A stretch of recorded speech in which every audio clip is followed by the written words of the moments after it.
and CAD/CAM present work that he's been doing on the design and give you some background on the IP that is being created and presented here as part of the project. Okay? Yeah, so we'll do that afterwards.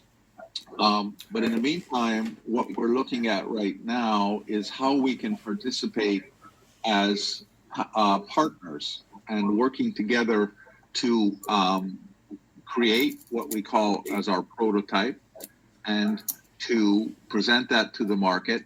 But we feel that Robotis is more than just a supplier as a prototype maker. We're happy, of course, to have you as that. And we know that your capacity to support and build a prototype is really at a high level, which, you know, Chris has validated by looking at your presentations.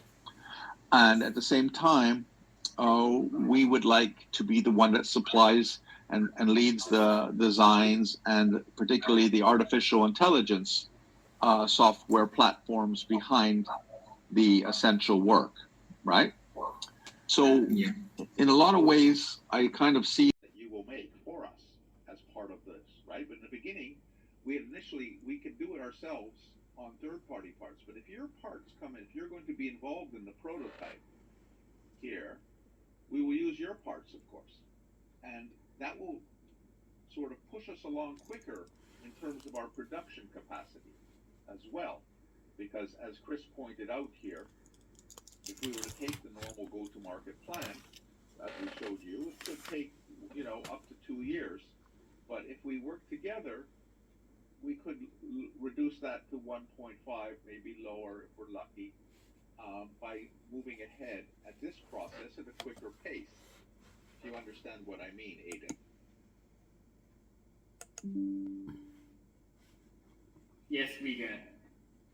Okay, so that's one of the things. Now, we also believe that there's a good business case for all of this, okay? And this business case is based on a spreadsheet that I've been playing around with that I'd like to show you.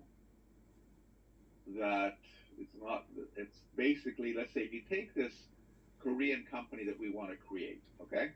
And let me present how that might work, because YS Park is quite eager to set up what we call Mindbot Korea.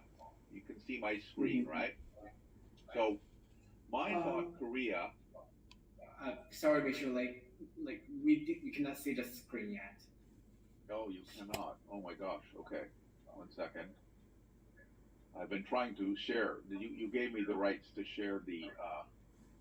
Yeah, we can't see a screen share. Okay. 1 second. That's a shame. I did try to share. Okay, entire screen.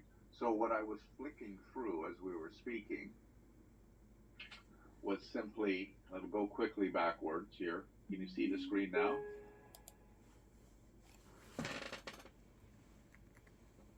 Can you see the screen? Yeah. Yes, we can see the screen. Okay, so what I was doing as I was flicking back and forth here, which you didn't see all of this, was basically going over the presentation that you and I had discussed, Aiden, with the CEO and everybody. And I was referring to these prototype deliverables versus the production deliverables, and I was referring to the go-to-market plan, right? All these documents that you have. And the need to accelerate that plan by working with you as a partner to move quicker into the actual implementation of the prototype and delivery of robots to the market as soon as we possibly can, right? So all the stuff that we presented, but the key are these 4 slides. How are we going to build the prototype, which Chris is going to show you and has been working on for some time now? How do we go to market as quickly as possible?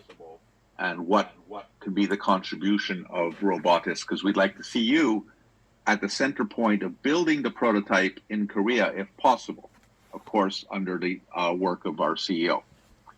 So that's what I had with the screen was not working. So I then moved on to this structure, okay, Aiden, and the structure here reflects Mindchildren, which is in the US, out of Delaware, and holds the IP rights and designs the prototype and does all the work, and that's being led by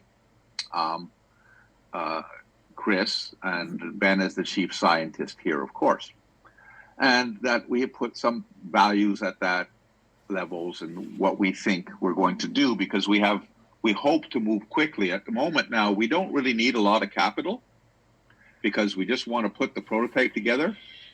And with the prototype, we believe we will raise a lot of capital. So if we had, for example, our prototype with Robotis, with Mindchildren, we would like to go to the market to raise $15 or $20 million together, okay? That doesn't have to come from you. We just want your support as a partner to be able to do that, and we'll take care of that. And of course, YS Park will take care of that in Korea as well. So what YS Park was suggesting was that we create something called Mindbot Korea. Now, Mindbot Korea will be the manufacturing arm of Mindchildren, and that also has a value. That will have exclusive sales for Korea and non-exclusive sales globally, and can be funded by the Korean partners. We actually are okay for a majority of this company to be owned by Koreans and 40% to be owned by Mindchildren, perhaps including YS Park's stake and the stake of the Minister of Finance, Mr. Chu, I think. And that would be part, she would hold that for us in Korea as a nominee, okay? Our idea was also to set up a Singaporean entity, because a lot of our potential investors in Asia would like to invest not directly in the US, but they'd like to directly invest in Singapore through to the US. So we can create some sort of structure here, but let's not get into that at the moment. What's important here is Mindbot Korea and Mindbot Children USA. And what's very important here is what is the potential, and this is something we prepared for one investor who wanted to put $1 million in. What is the potential to make money doing this? And we would like, and this is part of what we hope Robotis can commit to, is we would like you to commit to a certain amount of robots that we can make in 2025. Our hope, and I think YS Park put the amount at 1,000 robots. If we can make and sell 1,000 robots in Korea through our network that we are creating, and each one has a unit cost of 6,000 US dollars, let us say, with a sales price of 12,000. In 1 year, we would have, this is all ballpark, a net income of about 6 million at a PE of 10, 60 million valuation, right? So as we move forward in 2025 and our sales go up and we double or triple our sales and our expense per unit gets lower, we can see these kinds of returns coming to our investors who are coming in at the early rounds, Aiden. So this is where we stand right now. We're open to discussing with Robotis just what, in fact, our partnership can be. We are also going to put some of our own seed money. We've already invested heavily through our SingularityNet group, right, which is the essential platform for all of our spin-offs, and this is a spin-off from SingularityNet, has been funding this for 1 year or so. So they put certain amounts of monies in, and we're about to put in new monies through our Hong Kong groups and Singapore group.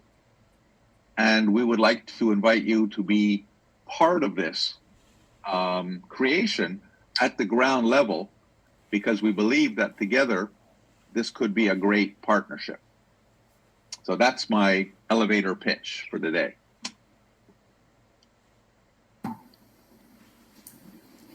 Yes, thank you so much, Mr. David.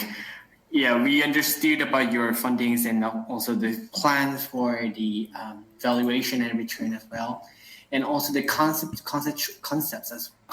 for the Mindbot in Korea as well. So those are the details you already mentioned through the visiting last time. And thank you for the additional description about it.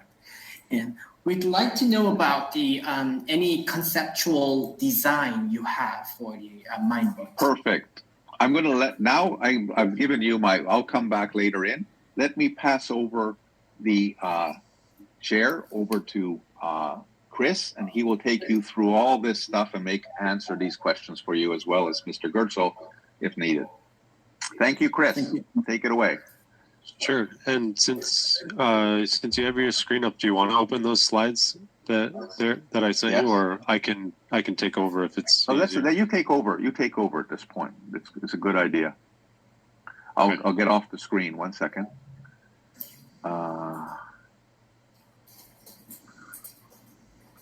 Here you go. I'm stopping to present, and take it away, Chris. Great. Just give me 1 second.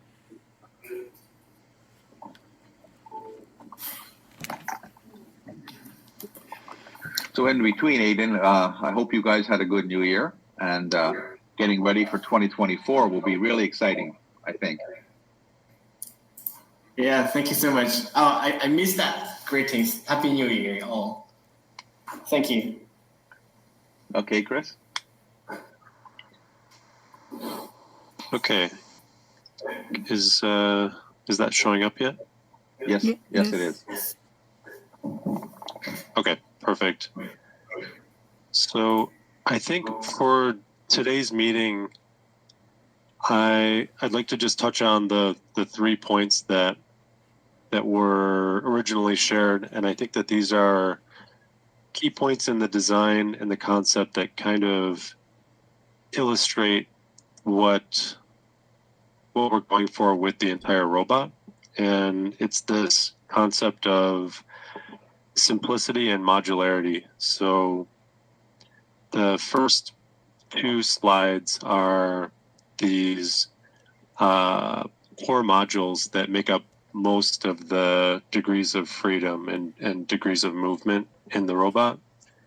So in this first one, it's the ARM module, this universal ARM module that within this compact design, so it's 127 millimeters long by 82 by 57. So this pretty compact module to achieve 2 degrees of freedom through a differential gearbox to maximize the torque. So you can see then in this lower illustration that these are both cutaways, by the way, that within this small package, I have 2 servo motors with 2-to-1 reduction belt drives.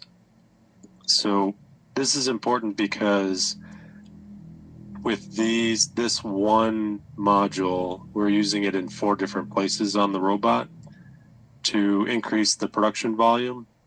And like I said earlier, keep everything modular. So easy for assembly. It streamlines repairs in the future, and just gets back to that simplicity concept that we're going for. And then the next and more widely used is this universal rotary module. So this is actually used in 7 different places on the robot. And maybe once I get through these 3 slides, I'll pull up the 3D model and we can look at it in a little bit more detail. But this is used in the knees, the hips, rotation in the torso, the neck, and then the head nodding up and down. So it consists of a planetary gear set, and this is, of course, for the initial prototype. So it's an off-the-shelf servo motor in a very compact form, so 72 by 72 for this. So again, it's increasing the volume so that we can get those volume numbers up for production and minimize the cost of tooling. and keeping with that modular assembly and simplification of repairs, so that in the future, should this need to be replaced, it's easy to swap out and convenient to stock repair parts and things like that. So lastly, and I think this is a little bit less important and still more on the conceptual side right now. It's something that I'm still working on. But this hand design is done with the goal of eliminating any type of a drive with strings. So a lot of robot hands that are used right now are using strings, and within SingularityNet we have a lot of experience with the Sophia robot, which also has this type of a mechanism, and we've replaced a lot of those strings over the last few years. So this design uses a direct drive mechanism, and these linear actuators. So as the actuator moves back and forth, it has a direct linkage through each of these joints to open and close each finger. So this also has a lot of common components. So within the one robot, there are 18 of these finger linkages. They're all the same part, and then 10 of this base linkage, again, to increase the volume on that. And everything is geared toward manufacturing. So common components, reduced complexity, and easy to manufacture is the goal here. So I think I need to, maybe, does anyone have any questions on these 3 slides before I move to the 3D model?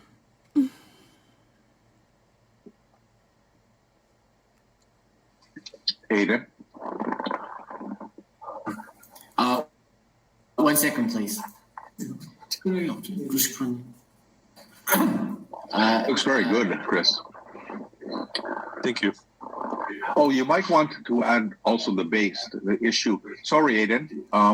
I would like Chris also, you guys, to address the base, because I remember in our meeting that we had in Korea, you have a number of bases that you're using right now, and you were suggesting that, the legs that we had in the initial version 1 may go to a rolling base rather than legs. So maybe, Chris, you could discuss your view on mobility. Yeah, and let's see if anyone has any question on these slides. I'll start bringing up the 3D model to show the base then. Okay.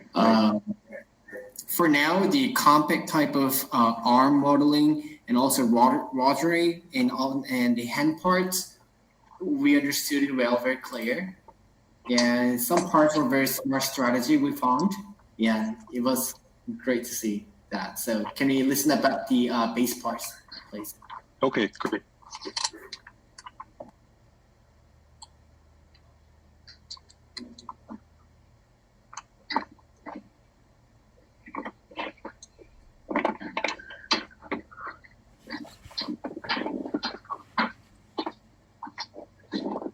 Okay. Can everyone see that now? Small pieces. Is 1 piece enough? No. It's not? No, but it's good for now. Okay, put here. Put the drink. Is everyone able to see my screen? Yes. Yes. For iced coffee. Yes. Yes.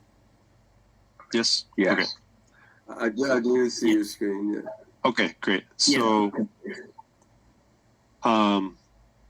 so let's start with the base. I think this is very important. So, conceptually, I think it's very similar to the I'm maybe pronouncing it wrong, but the GAMI base, where it's the intention is LiDAR driven, We have a depth sensing camera, and I don't have any bump detection built in yet, but that may be something that's also required. These are all things that I noticed were incorporated into the Robotis Yami.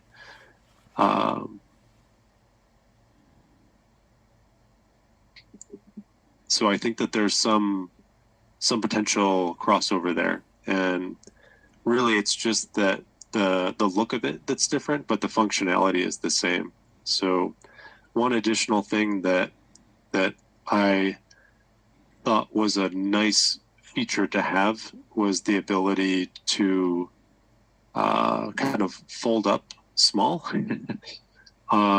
for transport, but then also I think even just for some added expression, that in addition to the facial expression and the movement of the arms and fingers, that for the Mindbot to be able to have this kind of bouncing up and down to show emotion, essentially. But otherwise, it's kind of a direct drive with a brushless DC motor, and the batteries are stored in the base.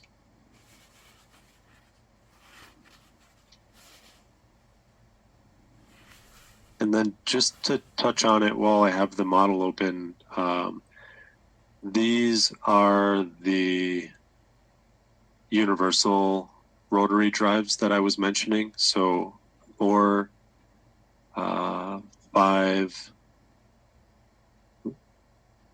6, and then 7 in the head for nodding the head. So you can see it's for one part, one module. It's utilized for many of the degrees of motion in the robot.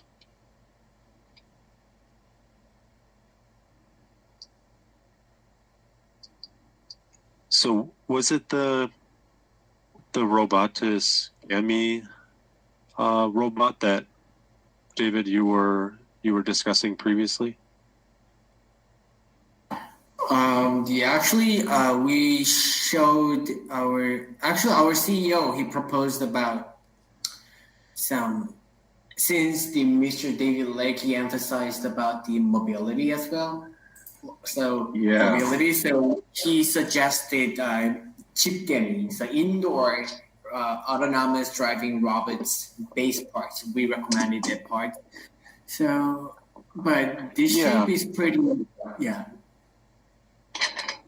I think that I think Robotis has a pretty much a stabilized version out there that is working quite well, right? Maybe you want to show Chris some of the your work on the bases that you have now. Yeah, sure, indeed. 1 second, please. Yeah, I think functionally the requirements are identical. So docking station, onboard batteries, the navigation through the depth camera and LiDAR. These are all the same spec that we're looking at.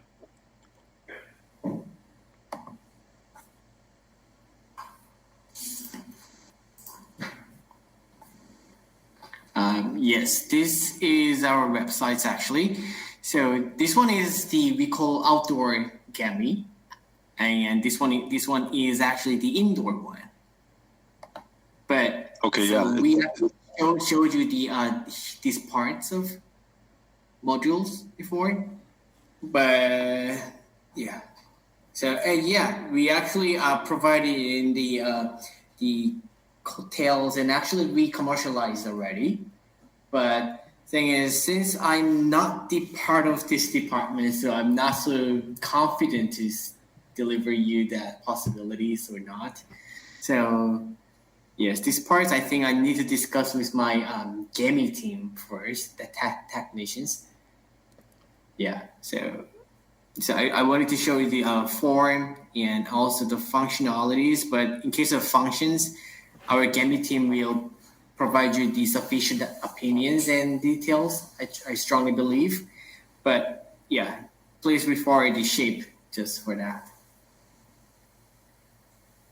Okay, great. That is the one that I was looking at too. So that's perfect. Right. Yes, and actually we saw the prototypes a lot, and also we have several experiences for the humanoid robots in hardware parts, not the AI parts. The hardware is our specialties. So yeah, we saw that very interestingly. And is there any particular reason why you developed the universal rotaries rather than just using the other companies' actuators on the joints part? It's mostly for the incorporation into the full robot. So partially aesthetic, and then also keeping it so that the same piece can be used in each location. Mm-hmm. It's mostly packaging and aesthetic purposes.